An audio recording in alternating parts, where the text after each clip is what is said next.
ఏమా, తమిళ cinema shooting జరుగుతోంది, చూస్తావేమిటి? హిమని అడిగాడు వెంకట్.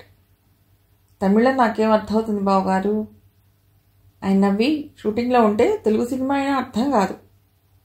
వస్తాను బావగారు. మద్రాసు వచ్చి షూటింగ్ చూడలేదంటే మా భూలోక ఊరుకోదు.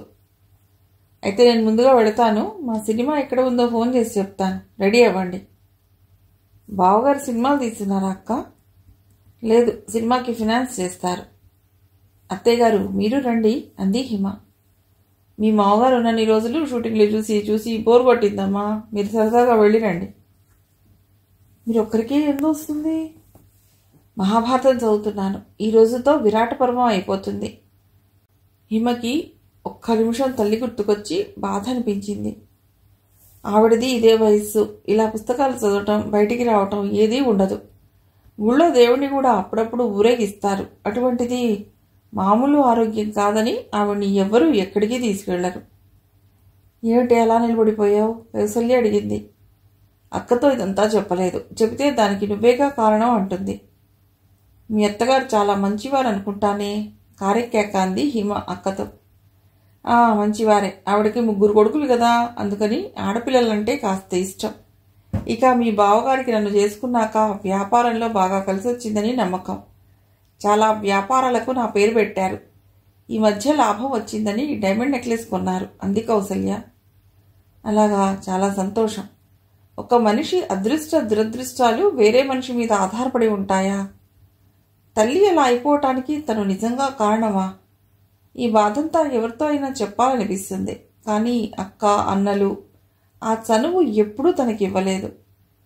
కిరణ్, గోపి ఎప్పుడూ లోతైన విషయాల్లోకి వెళ్లరు.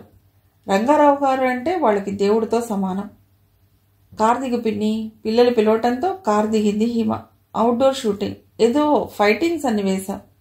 పైగా జానపద చిత్రం.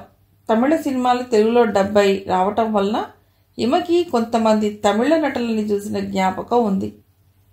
బావగారు అన్నట్టు షూటింగ్ చూడటం బోరే. సినిమాలో ఒక్క నిమిషం అయిపోయే సన్నివేశం షూటింగ్లో ఇంతసేపు తీస్తున్నారు. ఏ ఒక్కరు తప్పు చేసినా మళ్ళీ అందరూ నటించవలసిందే.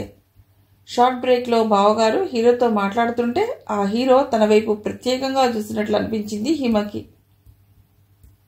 ఆ రోజు తెల్లవారి లేస్తూనే ఏదో హడావుడి అనిపించింది హిమకి. ఏమిటక్కా సందడి? అడిగింది కౌసల్యని. ఏం లేదు, సింగపూర్ వెళ్ళిన మా బావగారు, తోటికోడలు, పిల్లలు వచ్చారట. మా అత్తగారిని వాళ్ళ ఇంటికి పంపించమని ఫోన్ చేశారు. అందుకని మా అత్తగారు బయలుదేరుతున్నారు. అయ్యో, ఆవిడ వెళ్ళిపోతున్నారా? పండగ వరకు ఉంటారనుకున్నానే. పర్వాలేదులే. ఆవిడ వెళ్లేది ఈ ఊళ్ళోనే, ప్యారిస్లో ఉండే మా బావగారింటికి. మనం కూడా రేపు సాయంత్రం వాళ్ళ ఇంటికి వెళ్ళాలి. నేనెందుకులే, మొహమాటంగా అంది హిమ. మేమందరం వెళ్తుంటే ఒక్కదాని ఇంట్లో ఏం చేస్తావు? పైగా అది వాళ్ళు విదేశీ యాత్ర ముగించుకొచ్చిన సందర్భంగా ఇస్తున్న పార్టీ. బాగుంటుంది. అందరినీ చూద్దువు గాని. సరే అంది హిమ. పిన్ని, నిన్ను నానమ్మ పిలుస్తున్నారు. వాసు చెప్పడంతో హిమ అత్తగారి గదిలోకి వెళ్ళింది. మీరు మీ పెద్దబ్బాయి గారింటికి బయలుదేరుతున్నారట కదా అంది హిమ. అవునమ్మా, 3 కొడుకులు ఒకే ఊళ్ళో ఉండటం కాదు కానీ మా ఇంట్లో ఉండు అంటే మా ఇంట్లో ఉండు అంటూ తిప్పుతారు. పిల్లల మీద ఆప్యాయతగా అనిపించింది ఆవిడ మాటల్లో. పండుగ వరకు ఇక్కడే ఉంటానేమో, నీకు చీర తెప్పిద్దాం అనుకున్నాను. ఇదిగో ఈ డబ్బు తీసుకుని అక్కతో బజారుకు వెళ్ళి నీకు నచ్చిన చీర కొనుక్కో. 500 తీసిచ్చారు ఆవిడ. అయ్యో వద్దండి, హిమ మొహమాట పడింది. పర్వాలేదు, తీసుకో. నాకు ఆడపిల్లలు లేరు. నిన్ను చూశాక మరీ అనిపిస్తుంది ఇలాంటి ఆడపిల్ల ఉంటే బాగుండునని. ఇక హిమ ఏమీ అనలేకపోయింది. ఆ డబ్బు తీసుకుని ఆవిడ పాదాలకు నమస్కరించింది. శీఘ్రమేవో కళ్యాణ ప్రాప్తిరస్తు. కుదురుగా వేసిన చిత్రంలా ఉన్నావు అమ్మాయి. నిన్ను ఎవరు చేసుకుంటారో కానీ అదృష్టవంతుడు. హిమ సిగ్గుగా నవ్వింది. ఈ మాటలు, ఈ సన్నివేశం ఎవరైనా షూట్ చేసి రాజుకి పంపిస్తే బాగుండును. మొన్నటి సినిమా షూటింగ్ లాగా. ఆవిడ బయలుదేరి వెళ్ళిపోయారు. మర్నాటి సాయంత్రం వెంకట్ అన్నగారింటికి బయలుదేరారు. హిమ, రెడీ అయ్యావా అంటూ వచ్చింది కౌసల్య. ఓ, ఎప్పుడో రెడీ అంది హిమ. ఆమె తయారై వచ్చి హాల్లో కూర్చుని పిల్లలతో మాట్లాడుతోంది. వెడదామా అంటూ వచ్చాడు వెంకట్. అతడు సూట్లో ఉన్నాడు. హిమ తయారైతే వెళదాం. నేను రెడీ అక్క. ఏమిటిచ్చిరా? నువ్వు మార్చుకురా. ఇది బాగానే ఉంది కదా. చాలే, మనం వెళ్ళేది మా బావగారింట్లో పార్టీకి, అంతేగాని మీ వసంత ఇంట్లో పేరంటానికి కాదు. నాకు ఇంతకంటే మంచి చీరలు లేవక్క. నెమ్మదిగా అక్కకి మాత్రం వినిపించేట్టు అంది. మొన్న కట్టావే షూటింగ్కి నెమళ్ళ చీర, అది బాగానే ఉంది, అది కట్టుకురా. అది నిన్న ఉతికాను, సిల్క్ చీర కదూ, ఇస్త్రీ లేకపోతే బాగోదు. పోనీ నా చీర ఇస్తా, కట్టుకో. వద్దక్క, నాకు నీ బ్లౌజులు లూజ్ అవుతాయి. ఈ మాటకి పిల్లలు నవ్వారు. చాలండి నవ్వులు మీరును. అదేమిటే, నగలు కూడా ఏమి వేసుకోలేదు? వెంకటేదో అనబోయాడు. ఫోన్ మోగటంతో అటు వెళ్ళాడు. నాకు నగలేవి లేవనే సంగతి నీకు తెలుసు కదక్కా. అందుకని ఈ ఒంటిపేట గొలుసు, ఈ అరిగిపోయిన గాజులు వేసుకొస్తావా? అక్కడికి చాలామంది పెద్దవాళ్ళు, బిజినెస్ మ్యాన్స్ వస్తారు. మా చెల్లెలను పరిచయం చేస్తే నువ్వు ఇలా ఉంటే నా పరువు పోదు. హిమ మొహం లానమైంది. మీరు వెళ్ళండి అక్క, నేను ఇంట్లో ఉంటాను. మా వాళ్ళకి నువ్వు ఇక్కడ ఉన్నట్టు తెలుసు. నేను తీసుకురాలేదని అందరూ అడుగుతారు. తప్పదు అంటే ఇలాగే వస్తా. పోనీ నా నగలు వేసుకో. వద్దక్క, ఈ మామూలు చీర మీదకి నగలు బాగుండవు. కౌసల్యకి ప్రాణం విసిగిపోయింది. ఏం చెప్పినా వినవేమిటే? సరే అలాగేరా.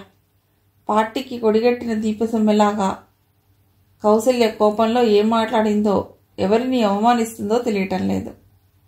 ఇంట్లో అవమానాలు హిమకి కొత్త కాదు, కానీ ఇంత అవమానం ఎప్పుడూ కలగలేదు. పైగా పనివాళ్ళు, బావగారు, పిల్లలు ఇంతమంది చూస్తుండగా, వింటుండగా. ఫోన్ పెట్టి ఇటు తిరిగిన వెంకట్, కౌసల్య అన్నాడు ఆమెను అదుపు చేస్తున్నట్లు. హిమకి కళ్ళ వెంట నీళ్లుబికి వస్తున్నాయి. మీరందరూ లోపలికి వెళ్ళండి. పనివాళ్ళని తమిళంలో గదమాయించాడు వెంకట్. ఏమిటి కౌసల్య ఇది? ఎక్కడికైనా వెళ్ళేప్పుడు గొడవ? నువ్వు కూడా ఏమిటమ్మా? పదండి పిల్లలు, పదండి. నేను రాను బావగారు. మళ్ళీ సీన్ క్రియేట్ చేయకు, కౌసల్య అంది. అందరూ పార్టీకి బయలుదేరారు. కారులో కూర్చున్నా హిమ కళ్ళు ఒత్తుకుంటూనే ఉంది. కౌసల్య ఓదార్చలేదు. వెంకట్ ఏమైనా అందామంటే డ్రైవర్ ఉన్నాడని ఊరుకున్నాడు. పిల్లలు కూడా బిక్కచచ్చిపోయినట్టు కూర్చున్నారు. కారు చాలాసేపు ప్రయాణం చేసి ఒక పెద్ద భవంతి ముందు ఆగింది. అప్పటికే ఆవరణలో చాలా కార్లు పార్క్ చేసి ఉన్నాయి. 5-6 మెట్లెక్కి విశాలమైన హాల్లోకి ప్రవేశించారు. మగవాళ్లు, వాసు లాంటి చిన్నపిల్లలు ఫుల్ సూట్స్లో ఉన్నారు. ఆడవాళ్ళందరూ ఖరీదైన పట్టు చీరల్లో నగలేసుకుని ఉన్నారు. అందరూ తమిళం, ఇంగ్లీష్లో మాట్లాడేసుకుంటున్నారు. హాల్లో పైన వేలాడుతూ పెద్ద షాండ్లియర్, నేల కనబడకుండా ఖరీదైన తివాసి, అక్కడక్కడ అలంకరణ కోసం ఏర్పాటు చేసిన ఇత్తడి దీపం సెమ్మలు. అంతవరకు కళ్ళు విప్పార్చుకుని ఇంటి అందాన్ని చూస్తున్న హిమకి వాటిని చూడగానే అక్క అన్న మాటలు గుర్తుకొచ్చాయి. నిజమే, ఆ హాల్లో ఉన్న ఆడవాళ్లు పట్టుకున్న హ్యాండ్ బ్యాగ్ ఖరీదంత చేయదు తన చీర. కానీ దానికి తన బాధ్యత లేదు. హిమ అక్కడే సోఫాలో కూర్చున్న అత్తగారిని పలుకరించి ఓ పక్కగా నిలబడింది. హలో కౌసల్య, ఇంతసేపు అయింది వచ్చి? కౌసల్య తోటికోడలు పలకరించింది. 5 నిమిషాలు అయింది. ఎలా ఉంది సింగపూర్? ఓ బ్రహ్మాండంగా ఉంది. నాకైతే అక్కడి నుంచి రావాలనిపించలేదు. మీ చెల్లెలు వచ్చిందని విన్నాను, ఏది తీసుకురాలేదా? వచ్చింది హిమ, మా తోటి కోడలు, మా చెల్లెలు, పరిచయం చేసింది కౌసల్య. ఆవిడ ఒక్క చూపులో హిమను ఆపాదమస్తకం చూసింది. మగవాళ్ల చూపులే కాదు, ఆడవాళ్ల చూపులు కూడా ఇబ్బంది పెడతాయని హిమకి తెలిసింది. ఆవిడ ఏమీ అనకపోయినా హిమ సింప్లిసిటీ ఆవిడకు అర్థం కాలేదు. ఈ మధ్య వజ్రాల నెక్లెస్ కొన్నామని తెలిసింది, ఇదేనా? కౌసల్య మెడలో నెక్లెస్ చూస్తూ అడిగింది. అవునవును. వాళ్ళిద్దరూ నగల గురించి ఏం మాట్లాడుకునేవారో ఇంతలో పార్టీ మొదలయ్యింది. ఇక 2 రోజుల్లో హిమ ఊరి ప్రయాణం. హిమ రాజుకి గిఫ్ట్ కొనేలేదు. అక్కని బజారు తీసుకువెళ్ళమని ఎలా అడగాలి? కౌసల్య చెల్లిని బజారుకి బయలుదేరమంది. అక్క, నాకు చీర కొనవద్దక్క. ఎందుకు? ఏదైనా బంగారం కొంటాను. బంగారం చాలా ఖరీదుంటుంది. ఇంతకీ నీ దగ్గర ఎంత డబ్బు ఉందేమిటి? దాదాపు 2000. సరే, బంగారం కొనుక్కో. హిమ కావలసిన గిఫ్ట్ కొని ఊరికి బయలుదేరింది. రాజు స్టేషన్కి రాలేదు. హిమ వెళ్ళేటప్పుడు రంగారావు గారు చేసిన హడావుడి తనకి గుర్తొచ్చింది. గోపి స్టేషన్కి కారు తీసుకొచ్చాడు. హిమ, రాజు ఆ సాయంత్రం బీచ్లో కలుసుకున్నారు. రాజు అరగంట ముందే వచ్చి హిమ కోసం ఎదురు చూడసాగాడు. హిమ నెమ్మదిగా నడుచుకుంటూ వస్తోంది. దూరం నుండి ఆమెను చూస్తున్న రాజు ఆశ్చర్యపోయాడు. ఇంతలో ఆమె రాజుని సమీపించింది. ఎంతసేపు అయింది రాజు వచ్చి? అరగంట అయింది. ఎలా ఉన్నావు హిమ? బాగానే ఉన్నాను. లేదు, బాలేవు. నడిచి వస్తుంటే నువ్వా కాదా అనే సందేహం కలిగింది. అంత చిక్కిపోయావేమిటి, నిలబడిపోయావు కూడా అన్నాడు రాజు. బాగానే ఉన్నాను. 10 రోజుల తర్వాత చూస్తున్నావు కదూ, అందుకే అలా అనిపిస్తోంది. నీకోసం కానుక తెచ్చాను. హిమ హ్యాండ్ బ్యాగ్లోంచి చిన్న అట్టపెట్టె తీసి రాజుకిచ్చింది. ఏమిటిది హిమ? తెరిచి చూడు. రాజు తీసి చూశాడు. అందులో చేతికి వేసుకునే బంగారు గొలుసు. చక్కటి డిజైన్, మంచి షైనింగ్. ఇదెవరికి హిమ? ఎవరికో అయితే నీకెందుకు చూపిస్తాను? నీకే. ఇంత ఖరీదైన గొలుసా? నాకొద్దు. హిమకి నిరాశ కలిగింది. నీ చేతికి ఎంతో బాగుంటుందని తెస్తే అలా అంటావేమిటి రాజు? నాకు అసలు బంగారం పెట్టుకునే అలవాటు లేదు హిమ. చేతికి ఉంగరం కూడా పెట్టుకోను. అఫ్కోర్స్ నాకెవరూ కొనలేదనుకో. నేను కొన్నానుగా, వేసుకో. సరే. రాజు అప్పుడే చేతికి వేసుకోబోయాడు. ఇప్పుడే వద్దు, ఫిబ్రవరిలో నీ బర్త్డేకి వేసుకో. అలాగే. రాజు ఆ గొలుసు డబ్బాలో వేసి డబ్బా జోబులో పెట్టుకున్నాడు. అమ్మయ్య, నీ చేత ఒప్పించేసరికి దేవతలు కనిపించారు, నవ్వుతూ అంది హిమ. నీ మాట నేను విన్నానుగా. ఇప్పుడు చెప్పు, ఎందుకలా అయిపోయావు? నేను బాగానే ఉన్నానే. లేదు, నా కళ్ళని నువ్వు మోసం చేయలేవు. ఏం జరిగింది? మీ బావగారు ఏవో పెళ్లి సంబంధాలు చూస్తున్నారని రాశావు. దానివల్ల ఏవైనా గొడవలు? అబ్బాయి అదేం లేదు. నేను ఇంకా చదువుకోవాలని చెప్పేశాను. అయినా కొడగట్టిన దీపసమ్మెలా ఉండే నాకెందుకులే పెళ్ళి. హిమ గొంతు గద్గదిగమైంది. ఛీ, ఏమిటి భాష? ఎక్కడ నేర్చుకున్నావు ఈ మాటలు? ఎవరన్నారు నిన్ను? కాస్త కోపంగా అన్నాడు రాజు. ఎవరంటారు? మా అక్క. ఆవిడ మాత్రం ఎందుకు అనవలసి వచ్చింది? నా దగ్గర ఖరీదైన నగలు, చీరలు లేవుగా. అవన్నీ నువ్వు కొనుక్కోవచ్చుగా. నాకెవరు కొంటారు? ఇంకెవరు? మీ డాడీ, మీ అమ్మగారు. లేదు, మా ఇంట్లో నా బిరుదులు నీకు తెలియవు. నేను నష్టజాతకురాల్ని, దురదృష్టం తోడుగా పుట్టాను. ఏమైంది హిమ, నువ్వు ఇలా మాట్లాడుతున్నావు? ఎన్నడూ చూడలేదు. రాజు, నన్ను క్షమించు. 10 రోజుల తర్వాత కలుసుకుని నీతో ఇలా మాట్లాడుతున్నందుకు. కానీ నా గురించి నీకు పూర్తిగా చెప్పాలనుంది. వినే ఓపికందా? తప్పకుండా. నీ మనసు ఇంత బాధకు ఎందుకు గురైందో నేను తెలుసుకోవాలి. మాది ఈ జిల్లాలోనే ఒక పల్లెటూరు. మా తాతగారు వ్యవసాయదారుడు. గాంధీ గారి పిలుపుతో స్వాతంత్ర్యోద్యమంలోకి దిగిన వ్యక్తి. చాలా ఆస్తిని విరాళంగా ఇచ్చేశారు. అప్పుడే పిల్లల చదువుల కోసం ఈ కాకినాడ వచ్చేశారు. మా తాతగారికి 2 మగపిల్లలే. ఒకరు మా డాడీ, రెండవ ఆయన కిరణ్ తండ్రి. డాడీ డిగ్రీ పూర్తి చేసి చిన్న ఉద్యోగంలో చేరారు. పెళ్ళయింది. మా అన్న ప్రభాకర్ పుట్టాడు. తర్వాత 2 ఏళ్లకు మా చిన్నన్న సుధాకర్. తర్వాత ఏడాదికి మా అక్క. తాతగారు పోయారు. కిరణ్ తండ్రి భార్యను చంపి జైలుకి వెళ్ళాడు. కిరణ్ బాధ్యత డాడీపై పడింది. ఇంతలో గోపి, అతడి తల్లి వచ్చి ఇంట్లో చేరారు. 5 పిల్లలు, 4 పెద్దవాళ్ళు. డాడీ ఒక్కరిదే సంపాదన. అలా 10 ఏళ్లు గడిచాయి. గోపి తల్లి మరణించింది. చాలని జీతం, అందరికీ చదువులు, వైద్యం, ఇలా ఎన్నో ఖర్చులు. ఇటువంటి ఆర్థిక పరిస్థితుల్లో నేను పుట్టాను. దాదాపు 12 ఏళ్ల తర్వాత సంతానమా వద్దు అనుకున్నారట మా అమ్మ, నాన్న. అప్పట్లో అబార్షన్కు ఇన్ని మందులు లేవు. ఎవరో ఆకుపసురు వైద్యం చేస్తారంటే అది అమ్మకు ఇప్పించారట. కానీ అబార్షన్ కాలేదు. నేను ఆరోగ్యంగా పుట్టాను. ఆ మందు ప్రభావం అమ్మను పట్టుకుంది. అంటే ఏమైంది? ఆవిడ లేచి నడవలేరా? రాజు ఆతృతగా అడిగాడు. నడుస్తుంది. కిరణ్ పెళ్లిలో నువ్వు చూసావు ఆవిడ్ని, గుర్తులేదు అంది హిమ. అవునవును, గోపి చూపించాడు, చూశాను. డాడీ చేసి ఆ చిన్న ఉద్యోగం పోయింది. అమ్మ అనారోగ్యం. ఆవిడ లేచి నడుస్తోంది. మాట్లాడితే మాట్లాడుతుంది. కానీ మనలా మామూలు మనిషిలా ఉండదు. తిండి దగ్గర నుండి మనం గుర్తు చేయాలి. ఉత్సాహంగా ఉండదు. పని మనిషిని పెట్టుకునే ఆర్థిక పరిస్థితి అప్పట్లో మాకు లేదు. అన్ని పనులు నాయనమ్మ గారే చూసుకోవాల్సి వచ్చింది. వీటన్నిటికీ నేనే కారణం అనే ముద్ర డాడీలో పాతుకుపోయింది. నన్ను చూస్తేనే మండిపడేవారట. ఆయన మాటల ప్రభావం నా తోబుట్టువుల మీద బాగా పడింది. నన్ను చూస్తేనే ఈసడించుకునేవారు. నాకు ఎవరిని చూసినా భయంగానే ఉండేది. మా నాయనమ్మ గారి వెంట తిరిగేదాన్ని. ఆవిడ నా మీద చూపించిన ప్రేమ అపారం. మీ అన్నలు, అక్క అలా ఉండటం ఏమిటి? ఆశ్చర్యం అన్నాడు రాజు. చిన్నవాళ్ళు అనుకుంటాం కానీ వాళ్లలో కూడా చాలా హింసా ప్రవృత్తి దాగి ఉంటుంది. పైగా అప్పట్లో వాళ్లకుండే చిన్న చిన్న కోరికలు కూడా తీరేవి కాదు. దానికి నేనే కారణం అనుకునేవారు. ఎవరైనా పదే పదే ఒకే మాట అంటే కొన్నాళ్ళు అదే నిజం అనుకుంటారు. మా వాళ్ళు చేసింది అదే. కాస్త పెద్దయ్యాక ఎవరిది చిన్న పెన్సిల్ కనిపించకపోయినా నేనే కారణం అనేవారు. డాడీకి నన్ను ఏ అనాథ శరణాలయంలోనో చేర్చాలని ఉండేదిట.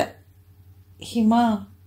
రాజు ఆ మాట భరించలేనట్టు ఒక్కసారిగా లేచి కూర్చున్నాడు. నా మీద కోపంతో డాడీ ఏ రాత్రో నన్ను తీసుకువెళ్ళి శరణాలయంలో చేరుస్తారనే భయంతో నాయనమ్మ గారు నన్ను గదిలో పెట్టుకుని తలుపు గడియ పెట్టుకుని పడుకునేవారట. ఆవిడలా నన్ను కాపాడిన సంఘటనలు ఎన్నో. డాడీకి రైస్ మిల్లో ఉద్యోగం వచ్చింది. ఇంట్లో కొద్ది కొద్దిగా పరిస్థితులు చక్కబడసాగాయి. అలా నాకు 7 సంవత్సరాల వయసు వచ్చేసింది. నన్ను స్కూల్లో చేర్చాలి. హిమకి అప్పటి సంఘటన గుర్తొచ్చింది.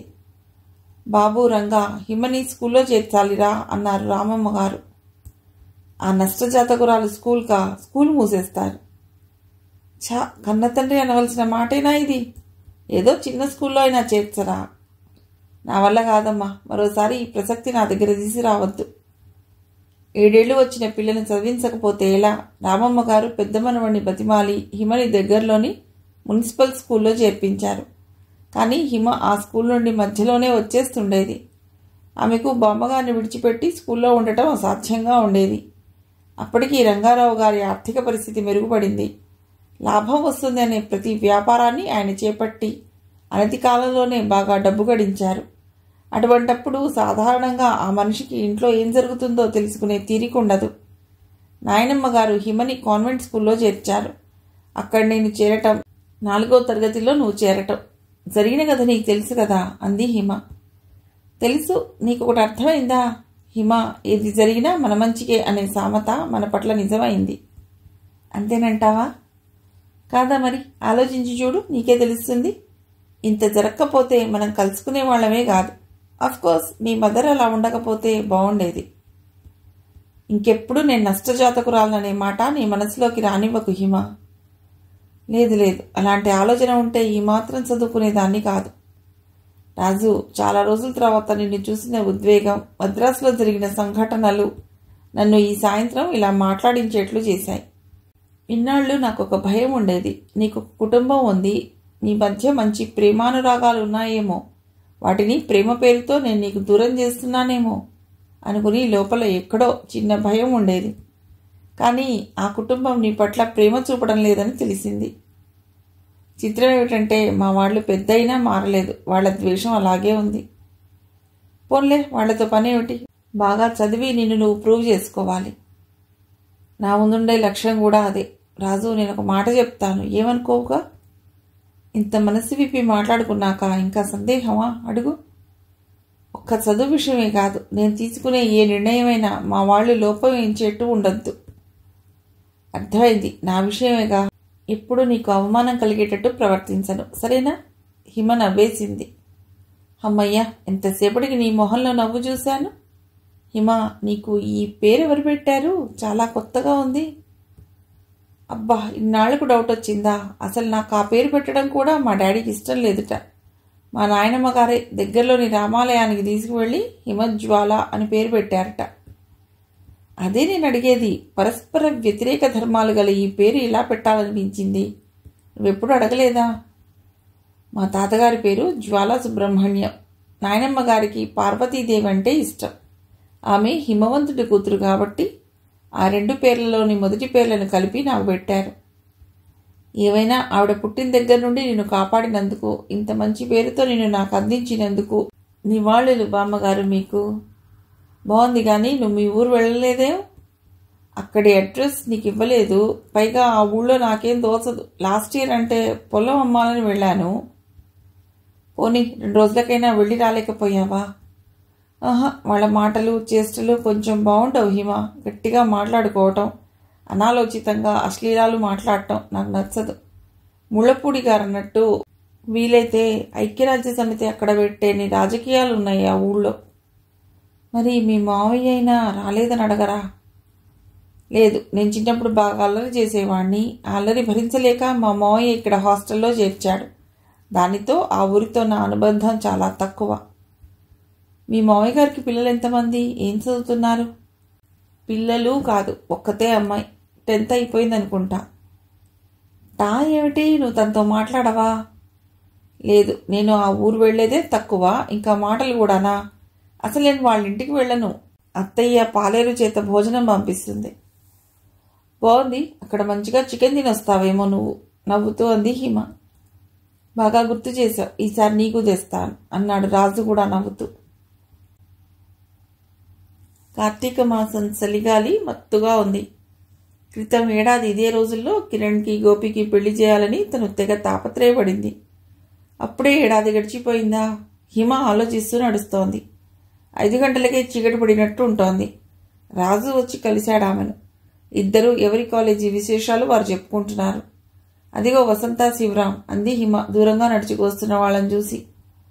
అబ్బా, ఈ రష్లో కూడా నీకు వాళ్ళు బాగానే కనిపించారు అన్నాడు రాజు. తరచుగా చూసే మనుషులు గదు, అందుకని చూడగానే గుర్తుపట్టవచ్చు. ఇంతలో వాళ్ళు వీళ్ళని కలిశారు. వసంత, హిమ మాటల్లో పడ్డారు. ఈ మధ్య కనిపించలేదేం వసంత? మా కిరణ్ నీ గురించి ఒక్కటే అడుగుతోంది ఫోన్లో. కిరణ్ నన్ను అడుగుతోందా? ఏమిటో విశేషం. నువ్వెప్పుడో చెప్పిన స్వెటర్ అల్లుతోందిట, అది మెడ దగ్గర ముగింపు చేయడం తెలియటం లేదుట. నిన్ను ఫోన్లో అడుగుదామని. మా పిన్ని కూతురి పెళ్లికి సాయం చేయమని అడిగింది, అందుకే. 10 రోజులుగా నేను విశాఖలో ఉన్నాను. నిన్న సాయంత్రమే వచ్చాను. వీలు చూసుకుని నేను మీ ఇంటికి వస్తాను, అప్పుడు కిరణ్తో మాట్లాడదాం. సరే, అలాగే చెప్తాను. నువ్వేమిటి వసంత అలా అయిపోయావు? వసంత కాస్త తడబడిపోయింది. ఏం లేదు హిమ, పెళ్లి పనులు కదా, అలసటగా ఉంది, వస్తాను. వసంత వెళ్ళిపోయింది శివరాంతో కలిసి. అదేమిటి రాజు, వాళ్ళిద్దరు అలా ఉన్నారు? శివరాం నాతో మాట్లాడనే లేదు. ఎలా ఉన్నారు? వెంటనే అడిగాడు రాజు. ఏమో అదోలా. అయినా వసంత ఇలా వస్తోందేమిటి? వాళ్ళ ఇల్లు ఇటు కాదే. వసంత మధ్యాహ్నమే శివరాం గదికి వచ్చిందిట. అవును, మీ ఇద్దరూ ఇంత స్నేహితులు కదా, ఒకే రూమ్లో ఉండవచ్చు కదా? హిమాతలి మాట వినకుండా అడిగింది.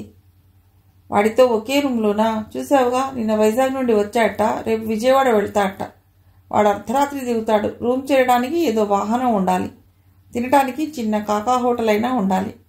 మా అడవిలో ఇవన్నీ సాధ్యం కావు. నాకు రాసుకోవటానికి, బొమ్మలు వేసుకోవటానికి ఒక టైం అంటూ ఉండదు. నాతో ఉండేవాళ్లకు అది ఇబ్బంది కలగవచ్చు. అందుకని ఎవరి బ్రతుకు వాళ్ళు బతుకుతున్నాం. ఓ, మరి వాళ్ళిద్దరూ ఇలా వస్తున్నారు? శివరాం రూట్ ఇటే, అదిగో ఆ నిద్రగన్నేరు చెట్టు వెనక బిల్డింగ్లో రూమ్. అయితే వాళ్ళిద్దరూ దెబ్బలాడుకున్నారంటావా? లేదు లేదు, వసంత మధ్యాహ్నమే వాడి రూమ్కి వచ్చిందిట. అవును, ఆ విషయం చెప్పావుగా. 2 సార్లు చెప్పినా వసంత వాడి గదికి ఎందుకు వచ్చిందో, వాళ్ళిద్దరూ ఎందుకలా ఉన్నారో అర్థం కాలేదా? చిన్నపిల్లవా? రాజు ఏదో మొహమాటంగా కుడి చేయిని జుట్టులోకి పోనిచ్చి రాసుకున్నాడు. హిమకి అర్థమైంది. ఛా, నాకు అసలు బుద్ధి లేదు, కొంచెం కూడా గ్రహించుకోలేదు. ఆమెకు రాజు మొహంలోకి చూడాలంటే బిడియంగా ఉంది. నేను ఇక వెడతాను అంది, ఏమనాలో తెలియక. రాజుకి ఆమె మొహంలో కనబడే సిగ్గు ముచ్చటగా ఉంది. అతడి పెదవుల మీద నవ్వు వద్దన్నా వస్తోంది. సరే అన్నాడు, హిమని ఇబ్బంది పెట్టడం ఇష్టం లేక. హిమ బస్లో కూర్చుంది. రాజు వసంత వాళ్ల గురించి చెప్పిన విషయం ఆమెకు సంభ్రమం కలిగిస్తోంది. శివరాం సరే, ఈ వసంత ఎంత ధైర్యం!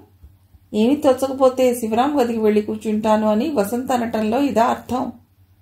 రాజే ఇలా మాట్లాడితే, అమ్మో, హిమకి ఆలోచించడానికి కూడా భయం వేసింది. హిమ ఇంటికి వెళ్ళేసరికి హాల్లో ఫోన్ మోగుతోంది. ఆమె ఫోన్ తీసింది. హలో, హిమ స్పీకింగ్. నేను రాజుని.